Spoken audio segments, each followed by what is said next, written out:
What's up, guys? How's everyone doing today? Monday, July 6th, 10:15 a.m. here in Sydney, Australia. We're going to recap the events that went down last night in Cleveland, Ohio. We're going to go over the weekend that was in boxing. We're going to talk about how you guys did, how we did as a team. The top rank card was exactly what we expected. Hopefully, you listened. And it's one of those a couple times a year the boxing gods presents us with some money on the table and you got to take advantage. So hopefully everyone had a good time watching those fights. We'll get into it and we'll go over this together. As you're tapping in, like the video, let me know how you're doing. If you haven't subscribed, do it already. Our Discord is growing. We're approaching 550. We're approaching two milestones, 550 JSP insiders and our year anniversary. We started at August 1st last year. It's it's our best kept secret, 100%. It's not only a tool that that has helped grow the community, but it goes way past that. In terms of learning about the sport, researching the sport, breaking news, inside information. It's you really won't understand it until you get in there. And it's not just boxing. Boxing is our wheelhouse, but it has many legs to it. American football season's coming up. That's one of my bread and butters. College football is coming up. We have a college football channel. I'll be giving you my picks like last year. And the World Cup's going on. So we got a game. We got Mexico playing in about, the game has been delayed. So that's a game that, everybody in my ethos has been looking forward to. Mexico versus England starts in 42 minutes. So keep an eye on that. I'm taking Mexico on the money line. Sorry. I'm going Mexico. I think they've lost two times in 54 international games at their stadium. So you mix that with elevation, with England not really having a historically good record on stepping up in terms of big games. Mexico is the dog. I'm sprinkling on the dog. Anyway, let's get to boxing. Join our Discord. It's a couple bucks a month, either here on YouTube or Patreon. Click that link. It's a couple bucks a month. The boys are tapping in. Brendan, what's up? I'm gonna just go through the boys first, and then we'll get into the tickets. Appreciate you. We up. Yep. What are they gonna say now? I mean, that dude. Look at last week too. We 3 weeks ago was rough. We put two weeks back to back of what our wins usually look like. So, I'm feeling good. We should all be feeling good. All the boys should be feeling good. Big Shadow in the house. Yeah. Shout out to Julius if you guys tapped in. Also, I want to let everybody know, man. Expect live streams during the fights like we did yesterday. Julius hopped on the live stream. We did the whole top rank card. We were on for about 4 hours. I was doing play by play. I was doing sort of color, and he was, my side by side with what he's seeing. And we hit the card. We know we had Abdullah Mason. That was the fight I gave you guys during fight week by knockout. But the money lines all hit, but a lot of us were up because the way those fights were trending, both Shushu and Tiger on points. A lot of boys, I got a lot of messages saying, hey guys, thanks for doing that live stream. I went heavy on the live betting on points. Thank you. So we're going to be doing that more and more. It's something I've always liked doing. I like breaking fights down. I didn't know if there was a market for it. So, with our edited Stats Don't Lie videos, with our shorts, the YouTube shorts, the explained videos, with these daily live streams, I'm going to add a fourth content to our channel, and that's going to be during the fights now. Expect and what it is I'm watching the fights, and I have our Discord live chat. If you were just check it out if you didn't see it. I had a good time doing it. We got fights this Friday in Australia. I'm going to do it for the Australian fights. And so just stay tuned for more of that. And everybody who tapped in, supported, commented, I say thank you. This is my guy right here, Barium Boxing. Great weekend. If you guys aren't following Barium Boxing on Twitter, do it right now. We have a handful of really intelligent, so many. He's just one of them that I've been trying to talk to into starting a YouTube channel. But he's doing his thing on Twitter, and he's also doing his thing in our Discord. And this is another element. If you guys want to share your knowledge, share your expertise, grow your own individual communities, I'll help. Come into our Discord. This is what's happening. And yeah, the French card. So I saw you hit on everything as well. I had one play. I had Saggio money line because I wasn't getting props. I know he won UD. I saw you called Saggio decision, I think, which was great. And then the A side, I ended up avoiding. I avoided the Carvajal fight because I didn't have time to tape it, and it was a good thing because, like you said, I think the A side girl won. But yeah, I hit on the French fights, I hit on the Italian fights, everything.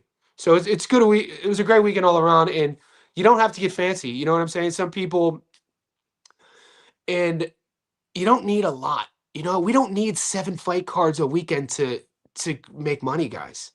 So look historically, I think in terms of how I manage stress and anxiety, I probably operate better when I have 1 to 2 cards to focus on.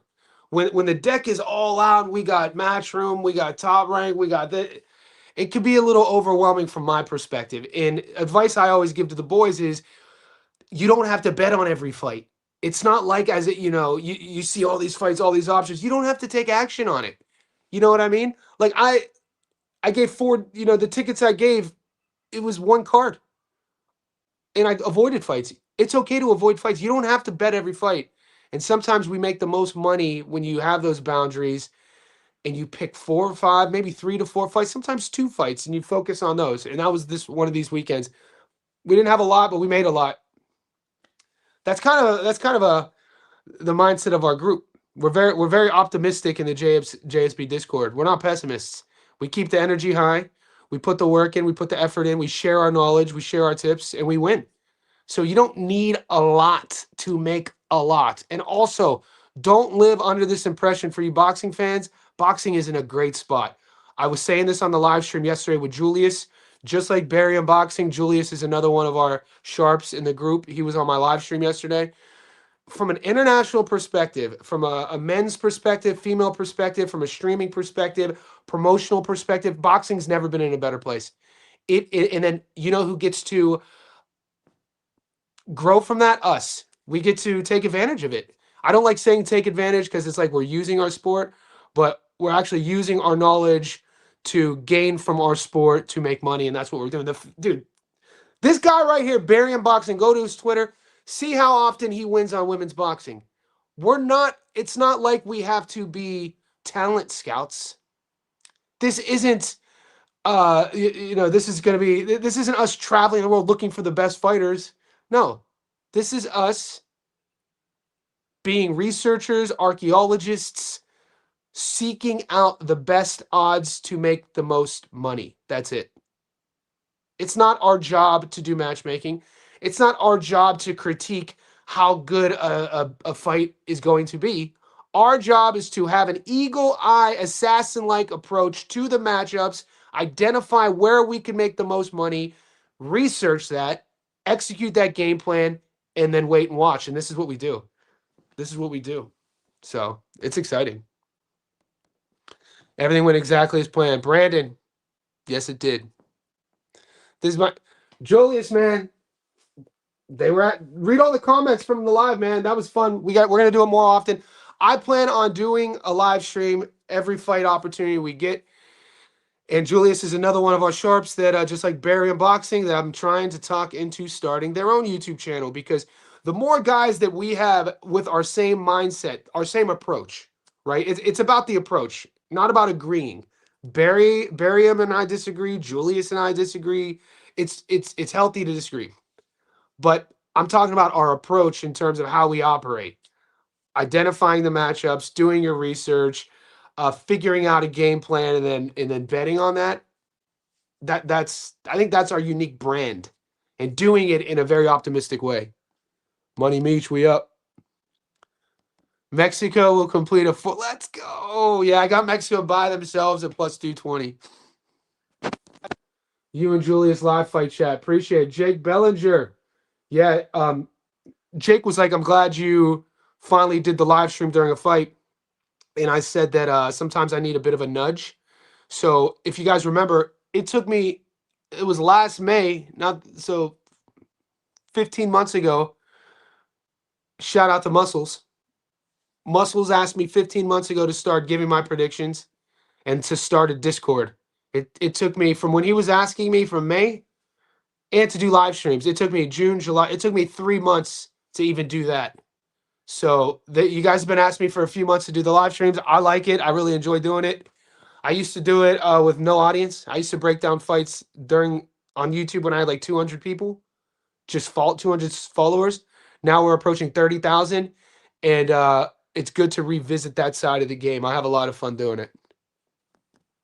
Both teams to score. Sam Noakes plus money. Sammy Boy's fighting in 2 weeks, right? Facts, live streaming during the fight's been long overdue. We up now. If I wasn't working during the live stream, I would have been there the whole time with you guys. Hopefully my schedule will change soon, but for now, I'm mostly working on cards. Get in when you get fit in, man. We appreciate you when you pop in, Brandon. I'm going to catch up. Doubting the top rank A-side bias is just amateur hour. I told you. Adu. Look, man. Our Discord from Monday through Friday is the place to be. From a boxing analyst, a boxing betting perspective. Let's just say the fights start Saturday. From Monday to Friday, from a research side, analyst side, conversation side, community side, betting side is the place to be. And this is what I tell you that I do. Come Saturday, like come fight day, I'm out, because that's when the guys who don't research. So what Adu's talking about is our group is growing exponentially. So not everybody, if everybody in our group were in this live stream, we'd have over 500 people here, but we don't. And I don't expect that, right? The ones who watch these daily live streams, the diehards, are the ones who are winning money consistently on betting, are the ones who would have known about what Adu's talking about, top rank A-side bias. But the ones who don't tune in, like when in the Discord, are the ones looking, chasing. They're not putting in the work. They're casual about it. They're trying to get a cheap dollar. They're trying to get a cheap win, but they haven't done the work. So they think that the narrative about top rank A-side is a fallacy until it's not. And we, as the ones who, Adu, Julius, Barium, who we've spoken about, Brendan, Jake, who hit, we're kind of left perturbed a bit in the Discord, thinking like, what are you guys doing? Like, in sometime in early days, it was almost like, are these guys in the Discord on purpose to create drama? And that's what I used to think, but it's not that. We can't spoon feed everybody. Like reading I'm not going to put anyone on blast. Some of the boys were like, I lost X amount of money. I'm down. I was like, how? What are you talking about? You're down. Including last week, 7 out of 8 tickets, just boxing over the last 2 weeks, all hit. How are you down? Oh, you're down because you're making your own decisions, and I want you to make your own decisions, but you're being conspiratorial about it. Everybody in our community should have done the 4-leg, and let's look. Guys, these were all plus money.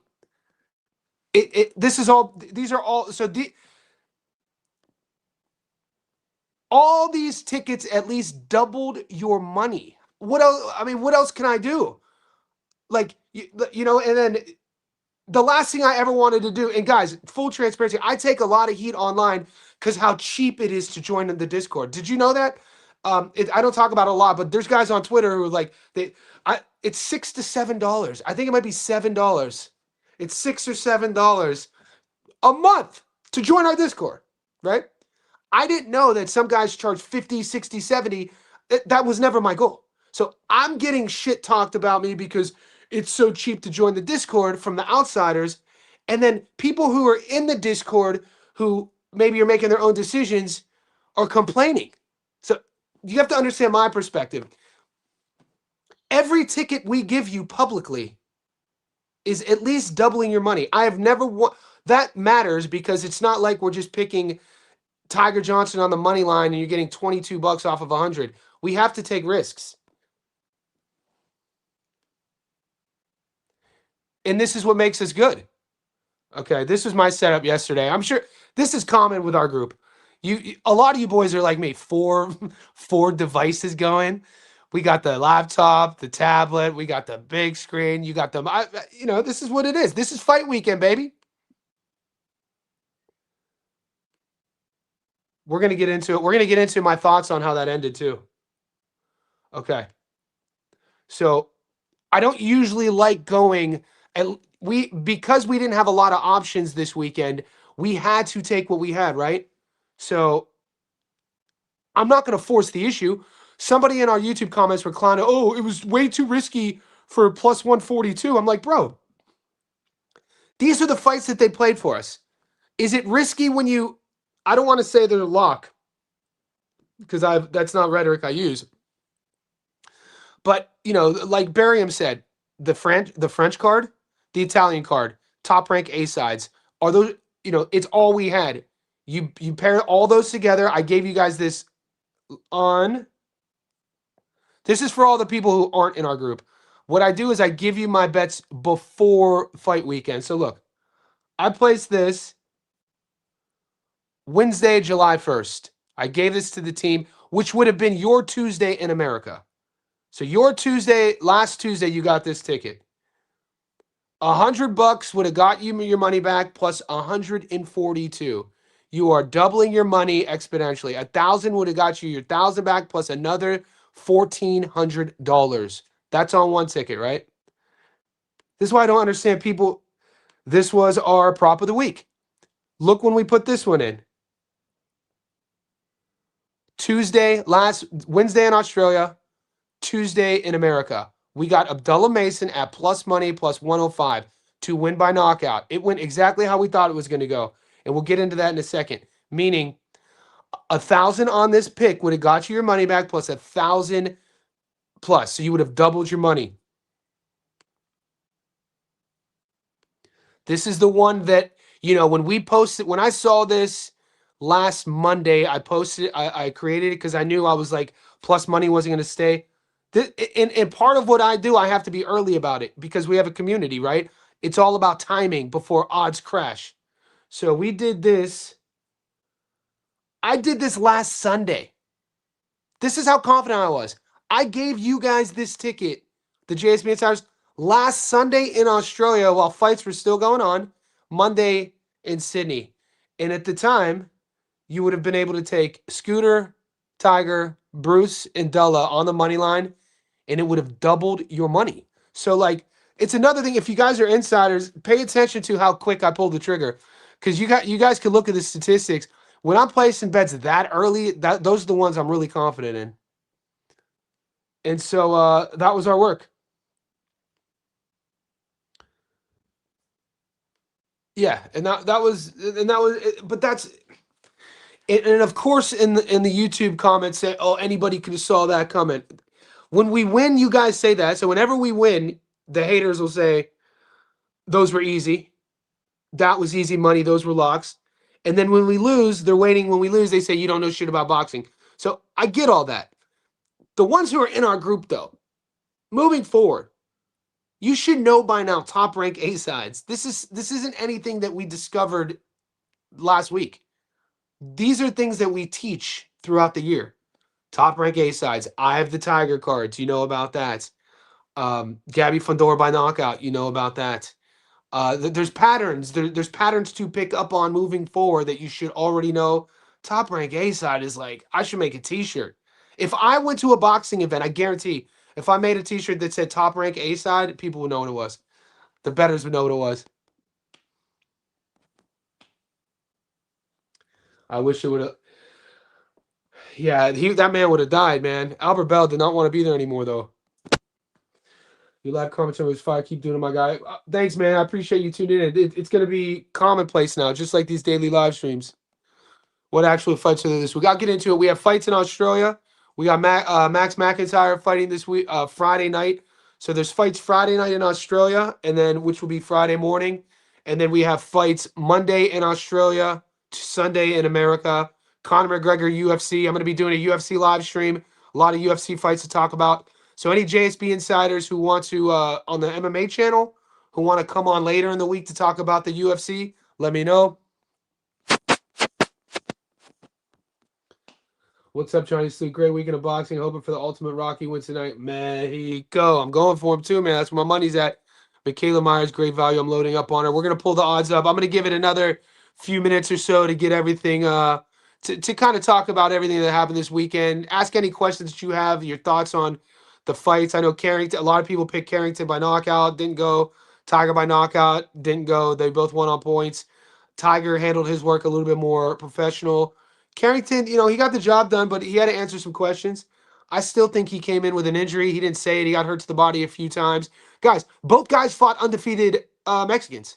Palacios undefeated, and I'm slipping my mind, but that's always going to be the risk when you're looking at uh, matchups. You know what I mean? When you're looking at Guerrero and Palacios were both Mexican fighters undefeated, young. It's not like they were so that's another when you're thinking about your bet. Your main objective on betting should always be to get the dub, which sounds rudimentary. Sometimes I think we could get caught up as bettors with the infatuation of odds. Now, I do it to an extent, meaning that I have to have a little bit more of a keen eye when I'm publicly posting my bets because I make sure that my one rule is they're all plus money. But like when you guys are, Tiger, I can see the knockout, dude, these odds are crazy. But the Tiger knockout was only paying, or the Bruce knockout was either Tiger or Bruce. It was paying like $1.60. So Tiger was paying $2.30 by knockout. Carrington was paying $1.60. So the move was Carrington on points regardless. And our live commentary smashed it. We got Carrington on points. Some of the boys got it at plus 350. Mid-fight. And Julie, we were telling you, if you guys didn't tune in, we had the odds up. We were tracking everything. All right, I'm smashing it. And then when it hit, it hit.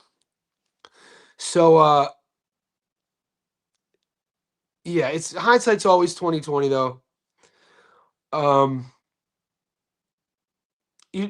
I guess moving forward, the biggest take-home point will be disregard the method of outcomes. That's going to be dicey either way. Whatever way you dice it, you could say that you saw the knockout coming. You could say that the points were an easy call. You could say that choosing a method of victory will always be dicey. 90% of the time. You have your exceptions with heavyweight fights and with girl fights, meaning going the distance or knocking people out. The take-home point should be the top-rank A-side ones. Anybody who was picking against Tiger, Shushu, or Mason, that's on you. We told you. The only way Mason's losing that fight is if he gets knocked out. The only way Tiger and Shushu are losing that fight if they get knocked out. That's it. Not going to happen. I'm getting great value on Lesser, Najee, McKenna, Josh, Albert. When you combine them, no need to get extra sexy MOVs. My line. Yeah. And Barium, I think, I don't know if you were here last August when we started this journey, but that's how I started, and that's kind of my bread and butter too. Finding like 4 to 5 legs, give me plus money, go heavy, that sort of thing. That's how I started building the group. Chop. I like all of them. So I started doing the quarterly parlays last April, May, June, which hit. And then I did another one June, July, August. And on that June, July, August one, which 5 out of 9 have hit, it pays plus 540. I think I have all these fighters. I'm not getting the Najee fight yet, but I have McKenna, I have Josh, I have Chop.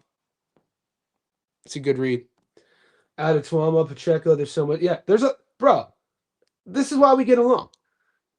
Dude, the law of abundance. So the law of abundance or the law of scarcity, it's actually the same law. It's actually the same environment.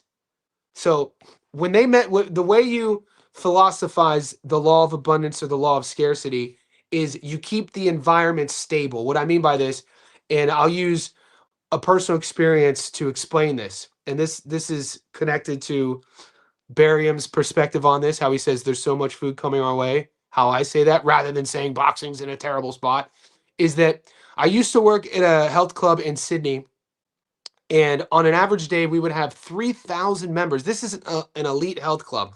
Sauna, spa, chiropractor, swimming pool, everything. And these are like corporate CEOs. These are like young financiers, stock market, in like the wealthiest part of Sydney, which is one of the wealthiest cities in the world per capita.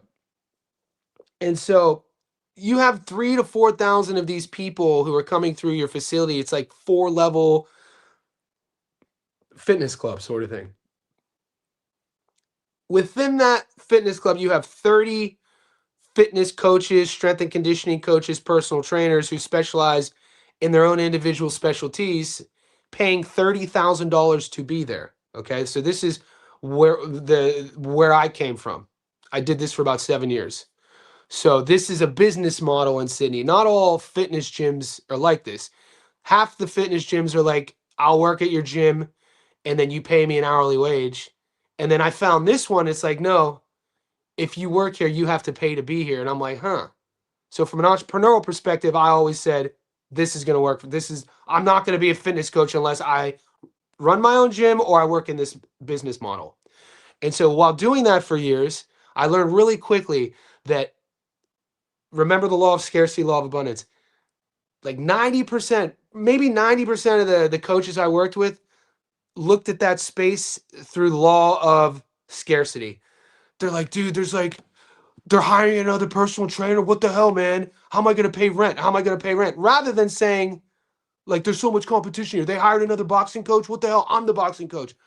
Rather than saying what I would say, I'm like, dude, there's only 30 personal trainers here. There's 3,000 freaking members. This is going to be chaos. And so this has always been my perspective. Same environment, two different perspectives. One, you look at it with abundance. One, you look at it with a scarcity. Looking at the world like the world is against you is always going to be a negative thing. You're never going to be able to grow. You're never going to be able to level up. And more importantly, you're always going to be around people who have that same negative mindset.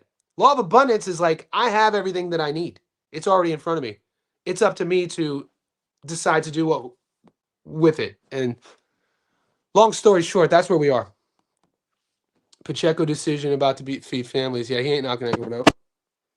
You like Liam Wilson? I don't know yet. I can make it. I don't know. Like how stoked is Fulton to be there, because we know Liam Wilson Liam Wilson is a guy, for all of his shortcomings physically, he does have a couple X factors in the ring. He could crack. He has power. He's going to want to be there. He's going to be in your face the entire time. Stephen Fulton at his best should make Liam Wilson look easy. But is Stephen Fulton at his best? Give me till fight week.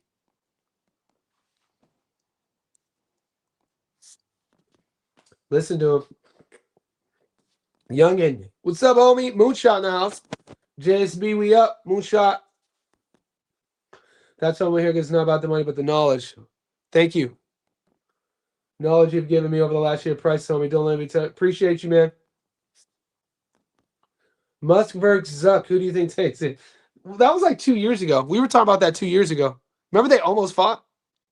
Probably Zuck, man. He was training with a legit BJJ black belt. He did some BJJ tournaments. Elon Musk is a little bit longer in the tooth. He looks, a little bit soggy with his physique. I don't know if Zuckerberg still trains, but, politics aside, Zuckerberg, brought in a legit jiu-jitsu black belt, learned it from the ground up. This is coming from a computer kid. And then, he got good enough to enter tournaments. That says something about the guy. It's no wonder he's successful. Johnny, great UFC card. Connor. Hold on. I didn't post that I'm with Connor yet. I talked about Connor. We were talking about maybe Connor. I'll pull the odds up in a second. I have Pierce O'Leary winning to end a 5-leg parlay. I think I like, dude, Pierce O'Leary should beat Mark Chamberlain. No, Pierce O'Leary. A lot of people in the UK channels, like I watch ES, Eat Sleep Boxing Repeat, Joe Stunner. They think that this is going to be easy money. They think that Pierce O'Leary should be fighting somebody a little bit more challenging. I'm going to pull up the odds now.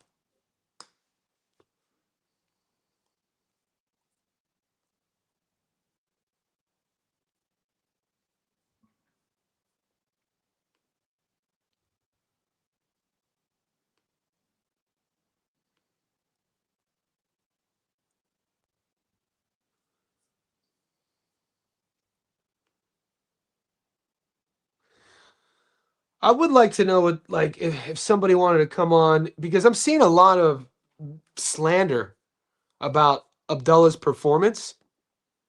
And I wanted to be honest with you guys. If you rewatch the live, I liked Abdullah's performance. I liked it a lot, man. like it's exactly what we thought was going to happen. He's not a finished product yet. This is a 22-year-old kid who is growing before our eyes. He's learning on the job against a 33-year-old real pro. It didn't take you long to realize that Albert Bell definitely should be there. He's definitely world class. The beautiful part about that is that it's boxing. Styles make fights, and will this 22-year-old kid be composed enough, not get frustrated, believe in the game plan, and have the skills to figure Albert Bell out? And it took him a while, but he eventually did. And I thought that was a beautiful performance. I think that is a sort of performance that you could hang your hat on as a 22-year-old kid. Come on, man. What were you doing at 22? And seeing boxing, Instagram boxing, YouTube boxing, doing videos about the ref horrible stoppage. Are you guys not watching the same fight Julius and I were commentating on? Did you guys not see from the 7th round onwards, Albert didn't want to be there. His body language changed dramatically, and it wasn't like they were these 50-50 exchanges like Sam Noakes with Abdullah Mason late, even though Abdullah started pulling away late as well. And I think that's going to be a narrative of Abdullah throughout his career, is that he's going to be one of those fighters who will figure out a way to win. Obviously, he's willing to go to the dark place as a 22-year-old, and he wants to bring you with him. It's where he's most comfortable at. It's super admirable to watch. When you're watching Albert Bell systematically get broken down from the 7th round onwards, and you see his nose get a little bit displaced. He talked about it after. I called it out during the live stream. I said his nose is fucked. You could see it. Bloody mouth, bloody eye, bloody lip. And then by the 11th, his body language in the corner, he didn't want to be there. And the 12th, he gets dropped again. The ref was just saving him. I didn't want to see Albert Bell unconscious. I don't want to see that guy who put his whole life to this game, who has to go up against a younger dude who pretty much looked up to him at one time and have the veteran get knocked out. I don't want to see that. That stoppage was perfect. Even if I had points, I wouldn't have been pissed. But I don't think I've seen a lot way worse stoppages than that. Sometimes in boxing, you have to take into consideration the intuitiveness of the stoppage. Like, where is this fight trending? How much time there was enough time in that round. We saw where that fight was trending and where it trended to, right? Is this fighter still in this fight? I told you even on the scorecards he was down. I couldn't give Albert Bell a round from the 6th round onwards. Even if you give him 5-0, he's not winning that fight. And him being the B side of Top Rank, he's not winning that fight regardless. And we knew that. He was going to have to knock Mason out. And that wasn't happening. And I don't think Mason was down on the cards. I had him up. And so, especially with the knockdowns, I thought the stoppage was great. I'm glad the ref did that. And it has nothing to do with betting. It has everything to do with that 33-year-old in the ring. So that's my take. I know people do videos to get clicks, and I'm seeing a bunch of Instagram stories where guys, they scream at the thing, and they're trying to get clicks. Oh, you guys fucking, oh, God. Yuck. O'Leary's probably going to stop more. People have to smack. Listen to this guy. Listen to, and Brandon, you're getting the pass from Barium. You're getting the pass from me. Smash it. Mason's only 22 people. Yeah. 22. See, that's exciting. 22 years old, it's exciting to me. Like, we get to see, like, he's one of these guys now. Like, I remember when Floyd, after the 96 Atlanta Olympics, I remember watching Floyd on ESPN, and he would have been probably 20. I was 14 or 15. So I was younger. So, but like, I use that as an example. Like, and then I remember Andre Ward coming out of the Olympics, watching his whole career, coming up with Pavlik when I was at Kelly's pro debut in Youngstown. So like, watching Mason, we're getting to watch this young kid who's already a champion on the world level still figure things out. He's not a finished product. Some guys, when they get to the pros, their style is exactly what it's going to be. We know the heartbeat of Abdullah's style, but what he's still getting better at is timing, What he's still getting better at is cutting the ring off. What he's still getting better at is the decision making, punch placement, that sort of. There were a couple times where I felt Mason could have gone. I wanted Mason to double up on his hook. You didn't see it a lot. He'd come in, marauding. He has a little bit of. There's a few things to his game that sometimes, not a lot, sometimes reminds me of a young Errol Spence. Sometimes, just with like the energy of what he wants to do, like him telling. We all know that marauding southpaw on the front foot, that sort of thing. Wants to. There's things in the clinch that he needs to work on. There's defense that he needs to work on, but he's doing it while winning world titles, which at 22 years old. But one thing I would love to see him add to his punch arsenal is doubling up on the lead side hook. He'd come in, he'd throw that hook lead side, and then he would either, clinch or he'd throw the other hand. He would switch hands with it. I want to see boom, body same side, up top, and get under. It's one of those, and that's just same thing with Tiger. I was saying that with the Tiger Johnson. Dude, when Tiger cooks, get out of here. Tiger Johnson's a joy to watch. From the outside, from the inside, how mean he is. Because the other, Abdullah is a little bit more calmer in his temperament. He's aggressive inside the ring.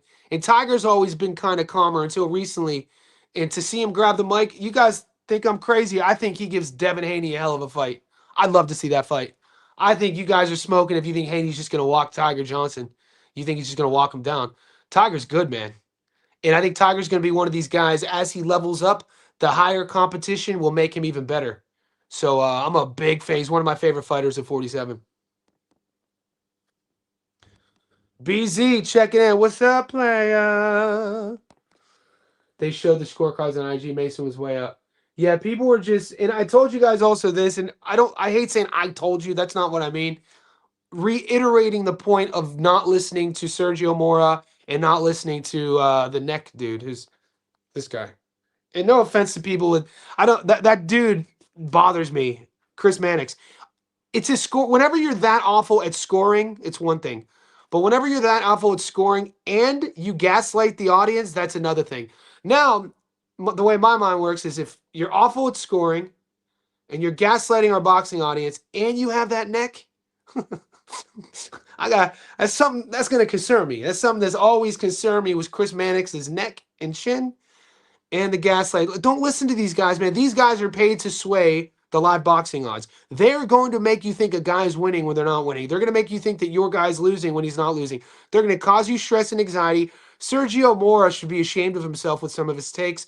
Chris Mannix, he's a journalist. He's not a boxer. You can tell he has no idea what levels of what boxing is, strategies of boxing, what's actually going on operationally, what game plans are. Even the questions he asks to fighters are super, like that's fine. He's a journalist. I get it.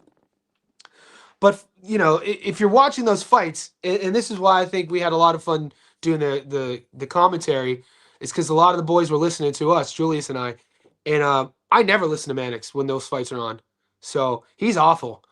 Not saying he's a bad journalist, you know what I'm saying? But I think that we can do better as a sport. The guys for Eye of the Tiger are really good. Sometimes they're a bit corny and cringe, but the guy who looks like a beaver, at least he knows boxing. He's a historian about it. I respect that. He knows strategy. He sometimes can be a bit cringe and corny, which is fine. It's entertainment. And then the Australian guys are great. I love listening to some of the old Aussies do it. And it's just the DAZN, dude. Sergio and Mannix are probably, in my opinion, the worst. Because from a betting perspective, these guys are they're just stressing people out. They're stressing the bettors out, lying to people. Mason's corner was on point. Yeah, Mason's dad, because Mason's pops knew. Well, we've never seen his dad I've never seen him that animated, have we? I think he knew he wanted his son to give more. Okay, I'm gonna put it on. So, guys, like the video. 40 minutes in. There's about 45 of you in here, which is great. I'm gonna put the World Cup on. The crowd there is gonna be insane. I lived in Southern California for 7 years, and I would go to Mexico quite often, the Baja California Peninsula. So Rosarito Beach. I'd go to Cabo San Lucas. That's probably where I'd go more often. It's one of my favorite places in the world. I love Mexico. I love the people. I love the culture. I love the food. Uh, the Western media, especially I think in America, they kind of like. Of course, there's bad parts. There's bad parts everywhere in the world, but if you just listen to the news, you would think that you know everywhere in Mexico is just filled with people who are trying to hurt you. It's not. I love Mexico. Mexico City's freaking. If you like ancient history and anthropology and civilizations stuff, Mexico City, man, all of Mexico. Like, look at this crowd. This is got to say, this is definitely an unfair advantage. Not only because the altitude, but also the vibe they got going down there. What is that? Stadium Azteca? Bring on Cordina for Mason. He took on a tough last minute replacement. He deserved. I was gonna say, man, that's a good point. Right, man? People in the Discord are like, give him Shakur. I'm like, yo, come on, dude. Relax a bit. Give him Shakur. You guys need to chill out. Gil said Mannix's scorecard was on point last night and called me biased for having Mason up 6-4 going to the championship. What was Mannix? Gil maybe was playing points. I don't know. I'm not sure. I don't know if I could comment because I'm not quite sure. So was Mannix favoring Bell going to the championship rounds? I mean, because like, let's say you go after 6, 5. I didn't have it 5-1 after 6 though. I'm trying to be nice to Bell. Let's say it was 4-2 Bell. 7, 8, 9, 10. I had it 6-4 Mason going into the 11th. That's what I was seeing. I had it 6-4 Mason going into the 11th, and it was trending. It was like getting, and it was already getting ugly. All right, the boys are out on the field. I'm going to pull up some of the odds real quick. Johnny, have you ever heard of the Assyrian Empire? Yeah, I have clients who are Assyrian. Assyrians were now my knowledge of the Assyrian Empire is limited, but two of my they're a beautiful married couple. They've been together forever. John is from Argentina, and um, Vivian is from Iran, but she was a Christian Iranian, so Assyrian. And then her family had to flee Iran in the nights during the regime change to Russia. So these are very successful people. She teaches me all the time about how the Assyrian people are, they don't have a land, they don't have a home. And she was actually raised in near Moscow. Speaks like 5 languages, super brilliant. Yeah, so I know a little bit about the Assyrian Empire. We ride in the land hammer on tire because my yes. You know I have double cards. Dude, I think that there's a mean what I think with Tiger that only his handlers know because they've been around him. And I like the matchup with just because he was with Bo Mac, that was his chief. You know, you have your chief head, you have your head coach. He's still with his OG team. He's changed his chief head twice in the last 3 camps, but he kept the core of his family, his core of his people. I think only the people around him truly understand how mean he can be in there. And we're starting to see it. We're starting like that. I think that's what I mean by like, he's had 4 fights at 47, won all 4, 2 of them won by knockout. That backhand is looking better and better. The jab is you got Richardson Hitchens' jab, which is one of my favorites. I'm a big fan of Tiger Johnson's jab. What a great jab he has. His use of distance and ring management. What he needs, what he'll get better on is the timing of when to throw his backhand. He was getting, you saw kind of like I don't want to call it, he was a bit too eager to let that backhand go because he knows the damage it could do to people, and he was really wanting to hurt his opponent. I think as he gets more experienced in high-level fights, he'll know when to call on that punch because it's a great punch. Optically, you could tell how he sits on it now and throws it. That punch, if you watch Tiger's entire career, you're watching it elevate. You're watching it evolve. That one tool, his backhand, I'm talking off of the jab. It's a beautiful backhand. It's sharp. It's just that he was off a little bit with his timing and his accuracy yesterday. And I feel that a lot of that was he was a bit emotional. So, if I'm Tigers camp, I'm talking to him a little bit about like, staying composed, staying calm.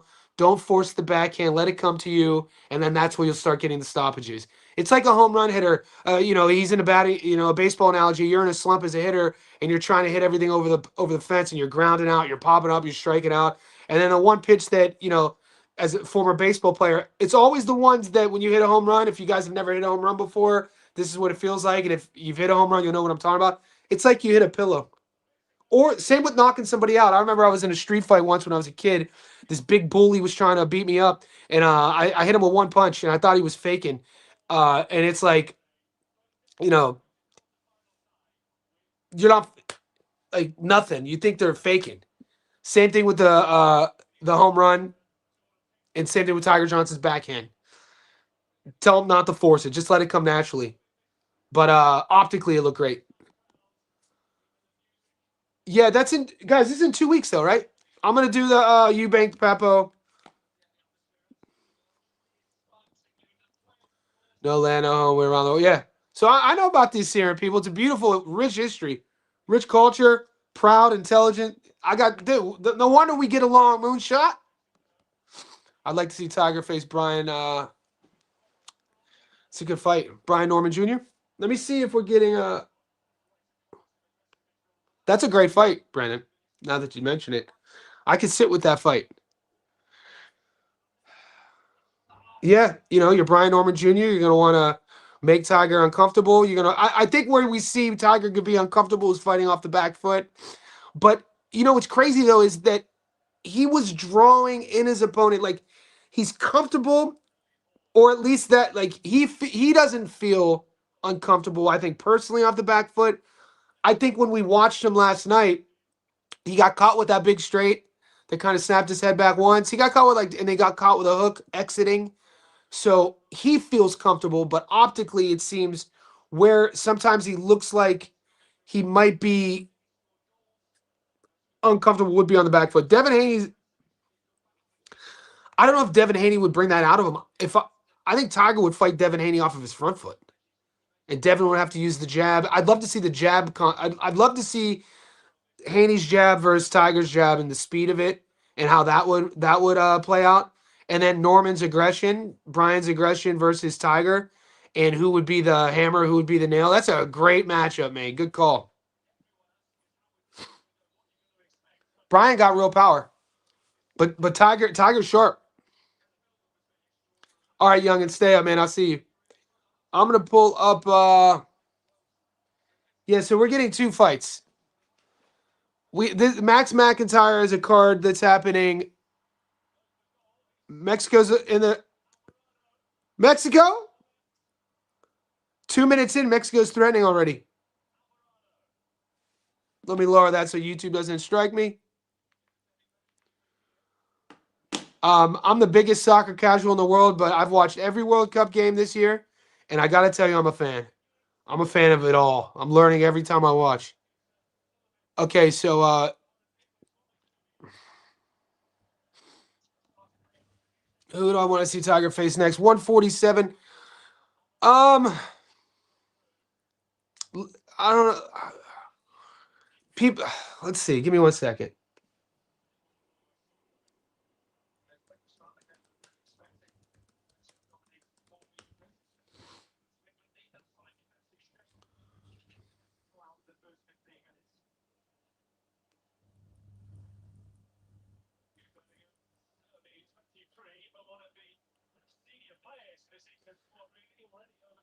Just turned 27. He looked good. He looked good on fight night too, physical stature wise. He's grown into his sort of like man physique. Crazy that he fought at 40.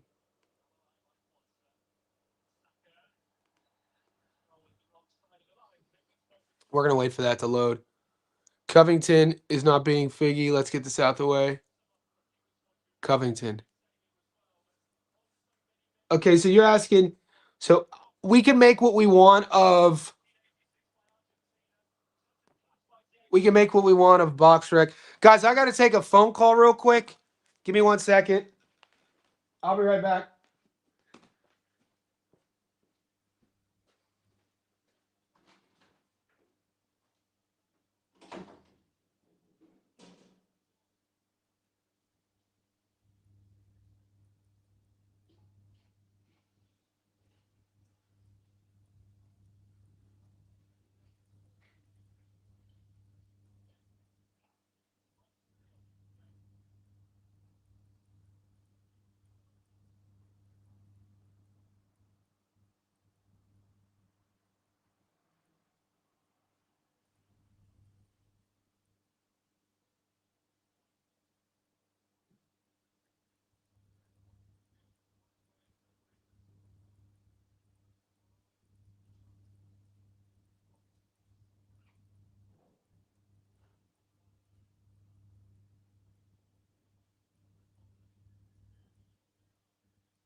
All right, sorry about that. It's that plummet that he knocked on the door last week during a live stream. He was, these guys aren't organized. Email me first, call me, book in. Don't just randomly pop in or try to call me. Okay, so who should Tiger fight next? These are the rankings at 47. Tiger's right in between J-Rod and Polanco. Mate, I got to be honest with you. I wouldn't be mad against. What makes sense though? Like, are we like from a fan perspective? He's obviously working his way towards a belt. The belt holders, dude, Paro. You got Liam Paro who's a belt holder. Dev, Raleigh.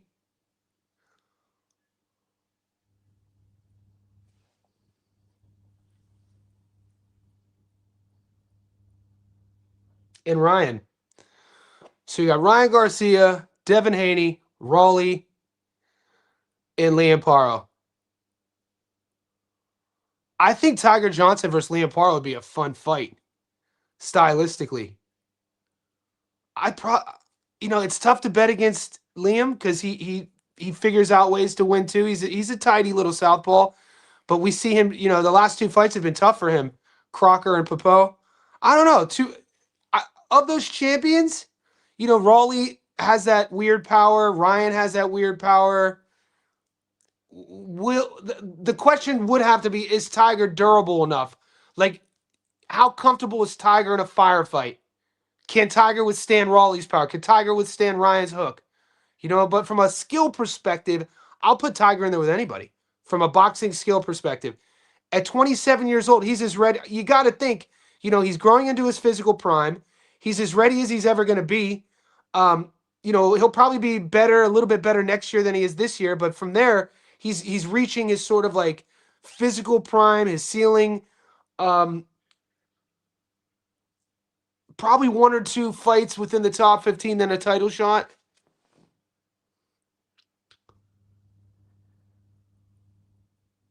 Polanco, J-Rod, Paro, Catterall.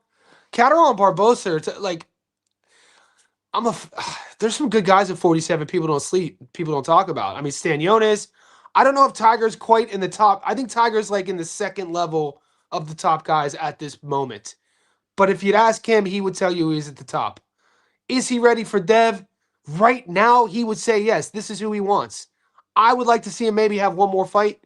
I don't know, but we'll see. I do think though, I do believe that Tiger is one of these guys that the competitor in him, when you elevate him, he elevates himself. I don't like open scoring. I absolutely despise open scoring. It's horrible. We saw this. We did there was a month ago. Who was the undefeated African kid? And now I thought he won the fight, and the dude, who's the Albanian sniper? The Albanian sniper is coming off a win that we were watching that fight, and they were doing open scoring. I think the fight was in Germany. And in a fight in which the cards are going to be a little bit political, it's a 10-rounder, and you're a fighter in the 8th or 9th round, and you think you're up, and they say you're down. You're like, what do you mean I'm down? Like, I think psychologically for the fighters, it's not good. I don't think for betting it's good. I hate open scoring. In boxing, at least. All right, Mags, be good, man. Diego Pacheco by knockout decision. I don't think he stops Aleem. Diego really hasn't been punching like that lately. He hasn't been stopping guys. If anything, you got to think Pacheco, for me at least, if you would ask me 2 years ago and go watch the videos I've done on him, there was a time where, I was high on Pacheco thinking that he was already ready to break through with this physical style, with this power, but he kind of leveled off. He hasn't, for me, broken through the levels that I thought he was going to based off of potential.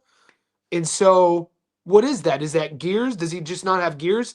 Because that's what, when we watch Diego fight, that's kind of like the common narrative in our group is like, he doesn't have any gears. He's not like, I don't think he stops Aleem. Aleem gave Lesnar a tough fight.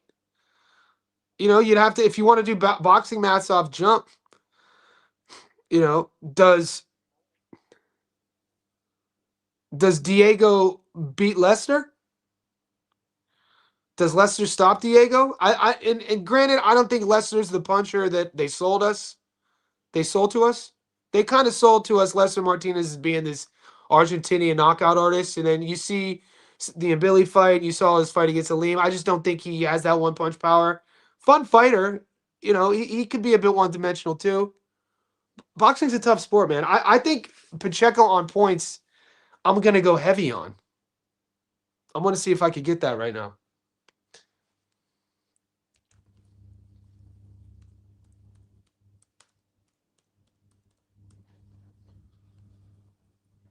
We still got 2 or 3 weeks though, boys. Yeah, and it's not even plus money. So what we're gonna have to do. It's only at 71%. So I'm gonna wait. If that was opposite, if we would have pulled this up and we saw Diego at plus 150 on points, I would have put that bet in right now. But because it's not plus money and it's only at 71%, I'm gonna wait. I'm not gonna be in a rush with it. I'm gonna use it as a parlay piece, maybe do a double, and I gotta find plus money for the boys. For you big betters, for you guys with big bank rolls, 1,000 gets you $700 back. Smash it, 100%. Smash it. I'm gonna use it as a parlay piece for the sake of business. You know what I'm saying?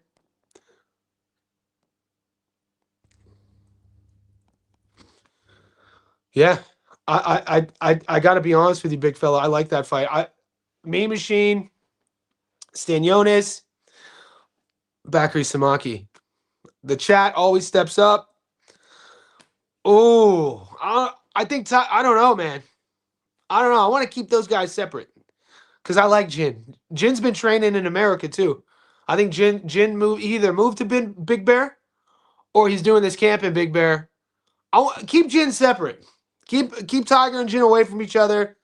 Give Jin guys who will punch with him. Go. How about Jin Sasaki versus? I'd like to see Sasaki versus Raleigh. Stylistically, would Sasaki be able? Tiger and Jin would be crazy. It would be crazy, but yeah.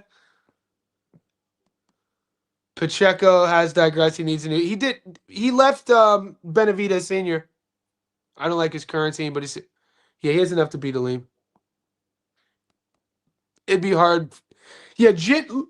Look, Jin wouldn't be able to box with Tiger, and Tiger, if he wanted to, he could avoid getting hit. But we're getting. Is this a free kick? But fight fans like us and purists of the sport, we would like to see that fight in a phone booth, how that would go down. Guys, I do have to run. It's a new week. We had a great weekend. JSB community, hands down the best team in the land, 1,000,000%. Guys, click the link, join our Discord, become part of our community. Guys like Barry Unboxing will have your back in there. I'm in there. Julius is in there. You know, it's a 24/7 what's going on in boxing conversation. We're already doing our film study. We're already giving you tips. I do live streams here every day, so keep those notifications on. I'm going to take one more comment from my boy. He says, thoughts on Big Baby Cabiel? That's rumor. Spencer Brown. I like Cabiel. We had a whole piece on Cabiel yesterday on the live streams, and I'll be back soon.